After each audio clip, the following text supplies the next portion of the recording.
తెలుగు రాష్ట్రాల్లో ఇప్పుడు ఒకటే చర్చ. ఎమ్మెల్సీ అనంతబాబు గారి పరిస్థితి ఏమవుతుంది అని చెప్పి.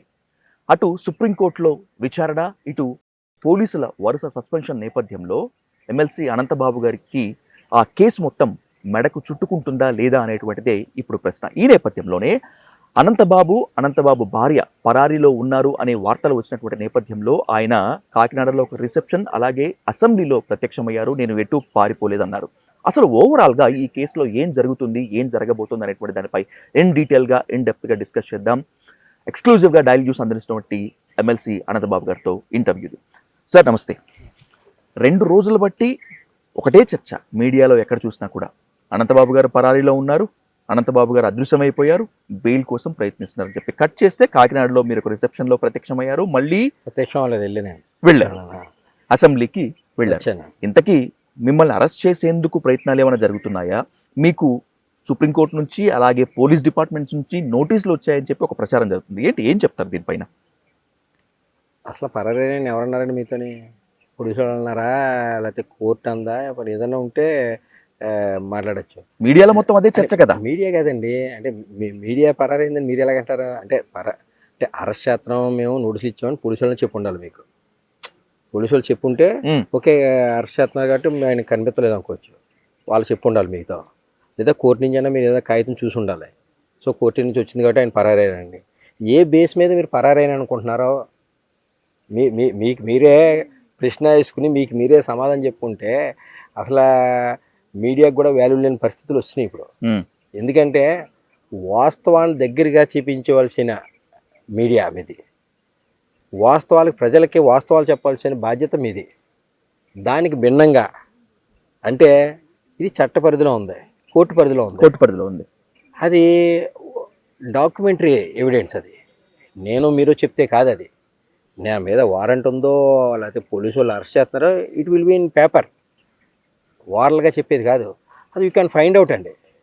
మీ మీ ఇన్ని ఛానల్స్ ఉండి, ఇన్ని ఛానల్స్ ఉండి, ఇంత ఎస్టాబ్లిష్మెంట్ ఉండి అలా వాస్తవాన్ని కూడా మీరు తెలుసుకోకుండానే ప్రెస్లో చేస్తున్నారంటే మీరు నా కంటెంట్ అంటే మీ ప్రెస్ అని కాదు, టోటల్గా నేను ప్రెస్ మీద అన్ని టీవీలు కూడా పరారు ఓకే, పరారని మీకు ఏదో అనిపించినప్పుడు కన్సర్న్ పోలీసు వాళ్ళని అడగాలి, ఏమన్నా అరెస్ట్ చేస్తున్నారా, అరెస్ట్ చేసే పరిస్థితులు ఉన్నాయని అడగాలి. లేదా కోర్టులో ఎంక్వైరీ చేసుకోవాలి, కోర్టులో ఎంక్వైరీ కూడా తెలుస్తుంది ఆయన మీద అరెస్ట్ వారెంట్లు ఏమైనా ఉన్నాయని. దెన్ ఆఫ్టర్ ఓహో ఈ 2 ఉన్నాయి కాబట్టి ఆయన సైడ్ అయ్యి ఉన్నారు అనుకోవచ్చు. రొటీన్లో జీవితంలో భాగంగా మీరు ఎక్కడికైనా 2 రోజులు 3 రోజులు ఎక్కడికైనా బయటకు వెళ్తారా వెళ్ళరా? ఇల్లు మీరు పరారైనట్ట. పరారైతే కంటెంట్ ఉండాలి కదా. ఎందుకు పరారయ్యారు, పరారావాల్సిన కారణాలు ఏంటి అని చూసుకుని పరాలు చెప్తాను. ఎవరికి ఇష్టం చేశారండి. ఎందుకు అవుతాను? నేను బెయిల్లో ఉన్నాను, దాన్ని మళ్ళీ మొన్నదాకా టెంపరీ ఆబ్సల్యూట్ ఇది డిఫాల్ట్ బెయిల్ మీద ఉండేవాడిని. ఇప్పుడు సుప్రీంకోర్టు నాకు పర్మనెంట్ బెయిల్ చేసింది. నేను ఎందుకు పరాయిలో ఉంటాను? నా పని మీద మొన్నటిదాకా అసెంబ్లీలోకి వచ్చాను, ఇక్కడే ఉన్నాను. 2 రోజులు ఏదో నా వ్యక్తిగతమే బయటికి వెళ్ళాను, శని ఆదివారం సెలవులో మళ్ళీ ఇక్కడికి వచ్చా. పరిణామాలు మొత్తం అంతా చూస్తుంటే అనంతబాబు గారు, ఈ కేసు మీ మెడకు బలంగా చుట్టుకున్నట్టుగానే కనిపిస్తుంది. ఎందుకంటే మొన్నటి వరకు మీ సతీమణి ఈ కేసులో ఎక్కడా లేరు, కానీ ఇప్పుడు సిట్ వేసినటువంటి ఛార్జ్ షీట్తో లేకపోతే జరుగుతున్నటువంటి వేగంతో ఈ A2గా మీ సతీమణి కూడా చేర్చినటువంటి పరిస్థితి. చెప్తున్నానండి, ఈ ప్రభుత్వం వచ్చిన తర్వాత, ఈ ప్రభుత్వం కాదండి, ఈ ప్రభుత్వము, ఈ కూటమి ప్రభుత్వం ఎన్నికల ముందు కానీ ఎన్నికల తర్వాత కానీ ఈ కేసును వాళ్ళు సోర్స్గా వాడుకుంటున్నారు. ఒక కులానికో ఆ కుటుంబానికో సాయం చేసే ఉద్దేశం కాదు వీళ్ళకి. సోర్స్ ఆఫ్ రాజకీయ ప్రయోజనాలు వాడుకుంటున్నారు దీన్ని. అంటే సింపుల్ లాజిక్ అండి. ఇది ఒక కుల గొడవ కాదు, ఒక రాజకీయ గొడవ కాదు. ఈ కులానికి ఆపాదించి ఈ కులం ద్వారా రాజకీయ ప్రయోజనాలు పొందని చూస్తున్నారు. పార్టీకి ఆపాదించి పార్టీకి ఆపాదిస్తూ ఉన్నారు. పార్టీకి ఆపాదించడం పార్టీకి సంబంధం ఉంది. ఎవరికన్నా వేరే పార్టీలో జరిగితే పార్టీకి సంబంధం లేదు, ఇది వ్యక్తిగతం, ఇది రాజకీయానికి సంబంధం లేదు అంటారు. అనంతబాబు మాత్రం అన్ని పార్టీలు పొలుగుతారు, నాయకుడు పొలుగుతారు, కులాలను పొలుగుతారు. ఎందుకంటే నేను గిరిజన ప్రాంతంలో ఉంటా ఉన్నాను, నా చుట్టూ కూడా ఎస్సీలు ఎస్టీలు, నా దగ్గర ఉన్నవాళ్ళు కూడా అందరూ నా చుట్టూ ఉన్నవాళ్ళు కానీ, నా దగ్గర పనిచేసే వాళ్ళు కానీ ఎస్సీలు ఎస్టీలు ఉంటారు. 8 మంది నా దగ్గర ఉంటే 10 మంది నా దగ్గర ఉంటే 8 మంది ఎస్సీలు ఎస్టీలు ఉంటారు. ఈవేళ 2 పర్యాయాలు రంపచోడవరం నియోజకవర్గంలో గిరిజన ప్రాంతంలో మేము నెగ్గగలిగాం. మొన్న కూడా ఇంత వేవ్లో కూడా మేము కేవలం 9,000 మేటతో ఓడిపోయాం. ఉమ్, అంటే ప్రజల పట్ల, ఎస్సీలు ఎస్టీల పట్ల ఏ రకంగా ఉంటానో, ఏ రకంగా వాళ్ళని ఆదరింతానో మాటలు చెప్పడం కాదు. మా ప్రాంతానికి పోయినా లేదా ఎస్సీలు ఎవరి దగ్గర పోయినా వాళ్ళు చెప్తారు అనంతబాబు ఏ రకంగా సహాయపడతాడు, కష్టాలు వస్తే వాళ్ళని ఏ రకంగా ఆదుకుంటాడో, ఏదైనా ఇబ్బంది వస్తే వాళ్ళకి అండగా ఏ రకంగా నిలబడతారని వాళ్ళందరికీ తెలుసు. ఎందుకంటే హక్కుని చేర్చుకుంటాను చాలామందిని. దాన్ని ఈవేళ నన్ను, నా ఇష్యూని కేవలం రాజకీయ ప్రయోజనాలను వాడుకోవడం కొరకే మొన్నటిదాకా ఎన్నికల ముందు వాడుకున్నారు, ఎన్నికల తర్వాత కూడా. ఇది ఎందుకంటే ఇది కోర్టులో ఉన్న వ్యవహారం. ఉమ్, ఎక్కడా కూడా మీడియా ట్రయల్ చేయడానికి లేదు కోర్టులో ఉన్న వ్యవహారాలు. అలాగే ఎక్కడ కూడా చర్చించడానికి లేదు. మొన్న ఈ మధ్యనే తెలంగాణ ముఖ్యమంత్రి రేవంత్ రెడ్డి గారు ఒక కేసులో ఉన్న ఇష్యూని ఆయన చర్చిస్తే అసెంబ్లీలో సుప్రీంకోర్టు డైరెక్ట్గా కామెంట్ చేశారు. ఉమ్, సందర్భం మీకు తెలిసి ఉంటుంది. అలాగే దీన్ని ఊరికనే కేవలం రాజకీయ ప్రయోజనాల గురించి కొన్ని పచ్చ మీడియా కూడా దీన్ని మీడియా ట్రయల్ చేస్తూ ఉన్నారు. దాన్ని నేను ఖచ్చితంగా చూస్తాను. న్యాయ వ్యవస్థ న్యాయం ద్వారా పోరాటం చేస్తాను. అలాగే ఈవేళ ప్రభుత్వము ప్రజల్లో నెగిటివ్ అన్నది స్టార్ట్ అయింది. ఉమ్, ప్రజల మీద, ఈ ప్రభుత్వం మీద తీవ్రమైన వ్యతిరేకత మొదలవుతూ ఉంది. దానికి తోడు ఈ మధ్యన తిరుపతి లడ్డు, ఈ ప్రపంచం కానీ ఈ దేశం కానీ ఆరాధ్య దైవమైన వెంకటేశ్వర స్వామిని ఈవేళ చంద్రబాబు నాయుడు గారు రాజకీయాల్లో లాగిన పరిస్థితి.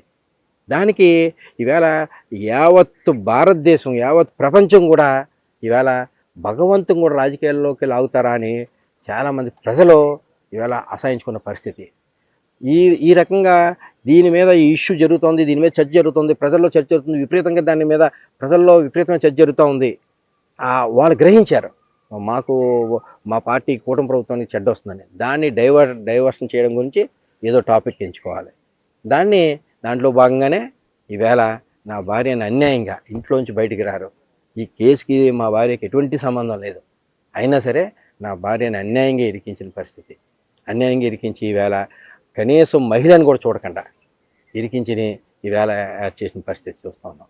కొన్ని మీడియా సంస్థలు లేకపోతే సోషల్ మీడియాలో విపరీతంగా అనంతబాబు గారు మీ మీద ఉన్నవి ఇప్పటి వరకు ఆరోపణలే, మీరు దోష నిర్దోష అని తేల్చాల్సింది అత్యున్నత న్యాయస్థానాలు. Yes, sir. కానీ ఈ లోపలనే మీడియా ట్రయల్స్ జరుగుతున్నాయి, అలాగే సోషల్ మీడియాలో కూడా విపరీతమైన చర్చ నడుస్తుంది. వీటన్నిటి నేపథ్యంలో ఒక ప్రశ్న, మీ క్యారెక్టర్ అసాసినేషన్ చేసే విధంగా, మీ కుటుంబ పరువు దిగజార్చే విధంగా ప్రవర్తించినటువంటి మీడియా సంస్థలపై అతి త్వరలో ఎమ్మెల్సీ అనంతబాబు దావా వేయబోతున్నారు, న్యాయ పోరాటం చేయబోతున్నారు అనేటువంటిది నాకున్న క్రెడిబుల్ సోర్స్. నిజమేనా? వాస్తవంగానే అంటే లీగల్గా మేము ఒపీనియన్ తీసుకుంటా ఉన్నాం. ఎందుకంటే అందరికీ కుటుంబాలు ఉన్నాయి, ఆ మీడియా వాళ్ళకి కూడా కుటుంబాలు ఉన్నాయి, వాళ్ళకి భార్య పిల్లలు ఉన్నారు. ఇలాగా వాస్తవానికి విరుద్ధంగా వాళ్ళ భార్యలకు వాళ్ళ ఇంట్లో ఉన్న ఆడవాళ్ళకు వస్తే ఏ రకంగా ఉంటుందో. ఎందుకంటే మీడియా అనేది ఈజ్ ఏ రైట్, వాళ్ళకి ఏమైనా చెప్పే అధికారం ఉంది, తప్పులేదు, నేను స్వాగతిస్తాను. కానీ వాస్తవానికి ప్రజలు చెప్పాల్సిన బాధ్యత, గురుతర బాధ్యత మీ మీద ఉంటుంది. ఎందుకంటే ఎంత ఘోరం అంటే కోర్టులో ఉన్న ఇష్యూని అసలు ఎటువంటి వారెంట్ లేదు, ఎటువంటి అరెస్ట్ లేదు, పోలీసు వాళ్ళు మీకు చెప్పలేదు, పరారనే ఇష్టం వచ్చినట్టు 2 days నుంచి నేను ఏదో పని మీద ఊరెళ్తే ఇష్టం వచ్చినట్టు 2 రోజుల్లో ఎవరి కాళ్ళు ట్రోల్ చేసేస్తే అట్లా ఎక్కడ పోతున్నాం మనం? అసలు ఈ వ్యవస్థ ఏముంది? నిజమే, మీడియాకు చెప్పలేదు, లేకపోతే పోలీస్ డిపార్ట్మెంట్ మిగతా వాళ్ళు ఎవరికి లీకులు ఇవ్వలేదని అనుకుందాం అనంతబాబు గారు. కనీసం ఈ కేసులో కొంతకాలంగా స్పీడ్ పెంచుతోంది. వరుసగా అనంతబాబు గారికి ఈ హత్య కేసులో సపోర్ట్ చేశారు అన్నటువంటి పోలీసు అధికారులు సస్పెన్షన్ గురవుతున్నారు, సుప్రీంకోర్టు ఆగ్రహానికి వ్యక్తం చేసింది అనేటువంటి వార్తలు వస్తున్నాయి. ఈ నేపథ్యంలో అసలు డిపార్ట్మెంట్ నుంచి కానీ కోర్టు నుంచి కానీ మీకు నోటీసులు కానీ మిమ్మల్ని అప్రోచ్ అయినటువంటి సందర్భాలు ఏమన్నా ఉన్నాయా? సుప్రీంకోర్టులోనే నేను అదే చెప్తానండి. మీరు కావాలితే సుప్రీంకోర్టు జరిగిన ఆర్గ్యుమెంట్ జరిగిన వీడియోలు ఉంటాయి, తీసుకొచ్చి చూడండి. ముందల ఏం జరిగిందో, అక్కడ ఏమైనా డిస్కషన్ జరిగిందో చూసి మాట్లాడండి. ఎవరో చూడకుండా ఎవరో పేపర్ చేస్తే, ఎవరో టీవీలో చేస్తే దాన్ని బేస్ చేసుకుని మిగతా వాళ్ళందరూ పోటీల మీద కూడేస్తే it is a open document.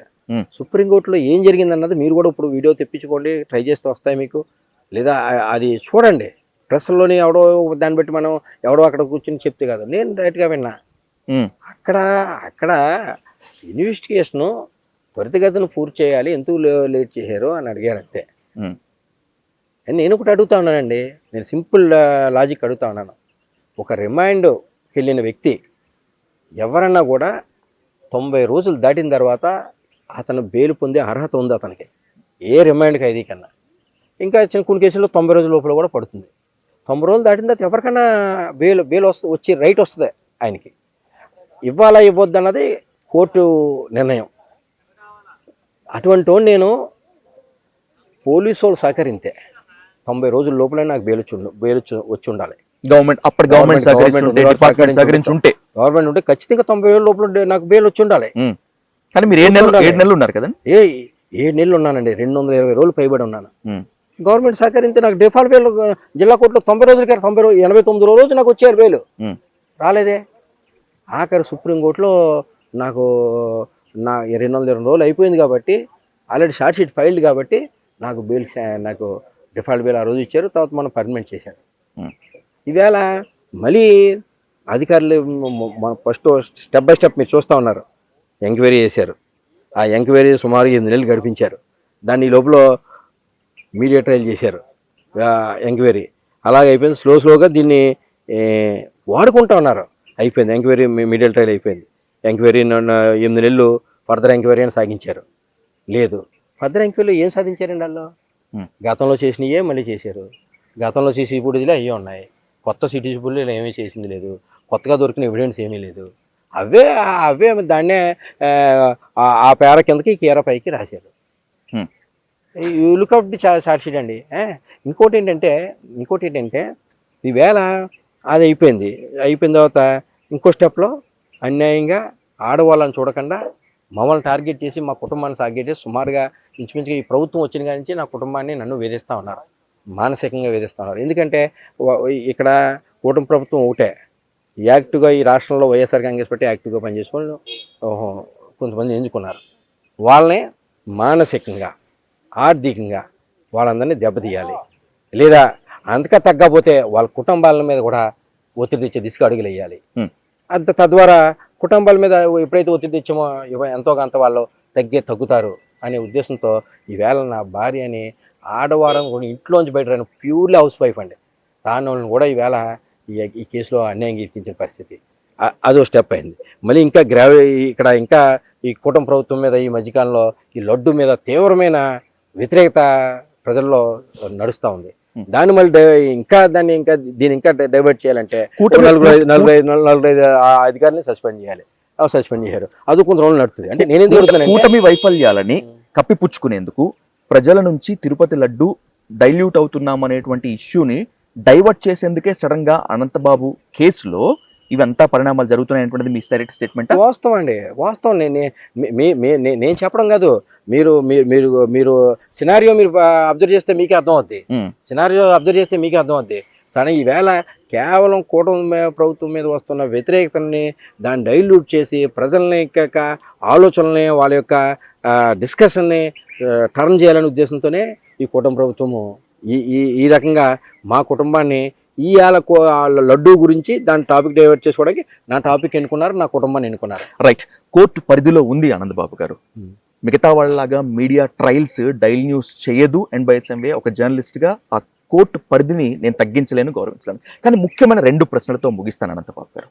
Jaganmohan Reddy ఈ కేసులో మీకు హెల్ప్ చేశారా, లేదంటే కనుక మీరు వెళ్ళండి నేను చూసుకుంటా అని చెప్పినారా? ఏంటి అసలు జగన్మోహన్ రెడ్డి గారి రియాక్షన్ ఏంటి అసలు? ఏమంటే ఇప్పుడు దీని గురించి, కేసు గురించి ఎక్కువ మాట్లాడడం కరెక్ట్ కాదు, కోర్టులో ఉందో పరిధి. నేను ఇందాక సింపుల్గా అన్నాం కదండి, నేను రూలింగ్ పార్టీ అయి ఉండి ఆ రోజు ప్రభుత్వం కానీ ఆ రోజు అధికారులు కానీ నన్ను సహకరించి ఉంటే నేను 90 రోజుల లోపుల్లోనే నాకు బెయిల్ వచ్చి ఉండాలి.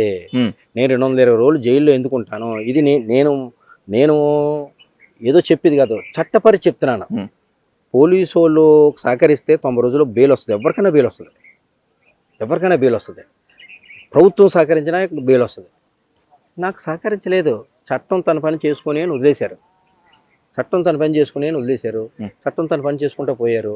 తప్పు రేటో నా మీద నిందారోపణలు వచ్చినాయి, నేను భరించాలనుకుని నేను చట్టం తన పని చేసుకుంటుంది, భగవంతుడు ఉన్నాడు, న్యాయస్థానం నిర్ణయంతో వదిలేసాం, ఆడుకున్నాను. ఈ రోజు వరకు రకరకాలుగా ఈ కేసు జరిగిన కానించి నేను మొట్టమొదటిసారి ఇవాళ మీడియా ముందుకు వచ్చా. ఉమ్. ఇంచుమించుగా కేసు జరిగి సుమారుగా 3 సంవత్సరాలు పైబడి అవుతా ఉంది. ఉమ్. రాలే. ఎందుకు రాలేదంటే ఎందుకు ఇంకా ఎవరు అనుకునేది అనుకున్నాను. నేను రాలేదు కదా అని ఎవరు చెప్పింది వాళ్ళు చెప్పుకొని వాళ్ళు చెప్పిన దానికి నేను మాట్లాడలేకపోతే వాళ్ళు చెప్పిందే కరెక్ట్ అనుకుని కరెక్ట్ కాదు కదా. అంటే రాకపోతే అనంతబాబు రాలేదు, అనంతబాబు మీద వేసింది దానికి కౌంటర్ ఇవ్వలేదు, కౌంటర్ ఇవ్వకపోతే అది నిజమమ్మో అనుకుని దిశగా మీరు అడుగులు వేస్తూ ఉంటే ఎక్కడ పోతున్నాం, ఏమవుతుంది ఈవేళ? ఎందుకంటే ఇక్కడ ఖచ్చితంగా కోర్టులో ఉన్న వ్యవహారాలను కూడా పక్కదావ పెట్టించే స్థాయికి కొన్ని మీడియా ఛానల్స్ వచ్చినాయంటే బాధేస్తూ ఉంది, ఆశ్చర్యం వేస్తూ ఉంది. ఇంకా న్యాయస్థానాలకి విలువ లేకపోతే ఇంకెవరికి ఉంటుందని అడుగుతున్నా. రైట్. ద మోస్ట్ ఇంపార్టెంట్ క్వశ్చన్తో ముగిస్తాను అనంతబాబు గారు. మీడియా ఒక బలమైన వర్గము, బాధిత కుటుంబాలు ఇవంతా ఒకవైపు, మీరు మాత్రము న్యాయస్థానాలపైన నమ్మకం ఉంది, నేను తప్పు చేశానా లేదా అనేటువంటిది గౌరవ న్యాయస్థానాలు తేల్చి చెప్తున్నాయని చెప్తారు. వీటన్నింటి నేపథ్యంలో ఈ కేసు గురించి మాత్రమే కాకుండా భవిష్యత్ కార్యాచరణ గురించి మీ కామెంట్ అనాలిసిస్ తెలియజేసింది. దీంట్లో మనం ఏం చేసేదండి, ఇప్పుడు నేనేమో దాంట్లో న్యాయస్థానంగా ఆదేశాలుగా అనుగుణంగా నడుచుకోవాలి, న్యాయపోవడం చేయాలి. ఇంకెందుకంటే దీంట్లో మనం చేసేది ఏం లేదు కదా. ఇప్పుడు 100 మంది చెప్పినంత మాత్రాన 1000 మంది అన్నంత మాత్రాన నిజమైపోతుందా అనేటువంటిది మీ డైరెక్ట్ క్వశ్చన్ కూడా అదేనా? అంతే కదండి, అంతే కదా. మరి ఇప్పుడు ఎవరెవరో అనేసి ఏదో చేసేస్తే జరిగిపోదు కదా. అల్టిమేట్గా ఇది న్యాయస్థానంలో ఉంది, న్యాయస్థానంలో they will finalize the issue. Right. కూటమి సర్కార్ వేధింపులకు దిగుతోంది. అధికారంలోకి వచ్చిన దగ్గర నుంచి తమ పాలనపై వస్తున్నటువంటి వ్యతిరేకతను కప్పిపుచ్చుకునేందుకే తన కేసుని మళ్ళీ తిరగదోడే ప్రయత్నం చేస్తుంది. ఈ కేసుతో ఏ మాత్రం సంబంధం లేనటువంటి ఓ అమాయకురాలైనటువంటి తన భార్యను ఈ కేసులో ఏటుగా చేర్చారు అని చెప్పి అనంతబాబు గారు చెప్తున్నారు. నేను ఎక్కడికి పారిపోలేదు, పారిపోను కూడా. సుప్రీంకోర్టు పరిధిలో ఉన్నటువంటి ఈ కేసు గురించి ఎంత తక్కువ మాట్లాడుకుంటే అంత తక్కువ మాట్లాడుకోవడం బెటర్ అంటున్నారు. అయితే రాబోయేటువంటి రోజుల్లో న్యాయ పోరాటం ఎలా చేయాలి అనేటువంటి దానిపై సుదీర్ఘంగా ఆలోచిస్తానని, అంతేకాకుండా గౌరవ న్యాయస్థానాలపైన నమ్మకం ఉంది, నేను తప్పు చేశానా లేదా అనేటువంటిది న్యాయస్థానం తేల్చుతుంది. ఈ లోపల మీడియా కూడా సంయమనం పాటించాల్సిందిగా అనంతబాబు గారు చెప్తున్నారు. ఇది ఎమ్మెల్సీ అనంతబాబు గారితో exclusive face to face. Thank you so much.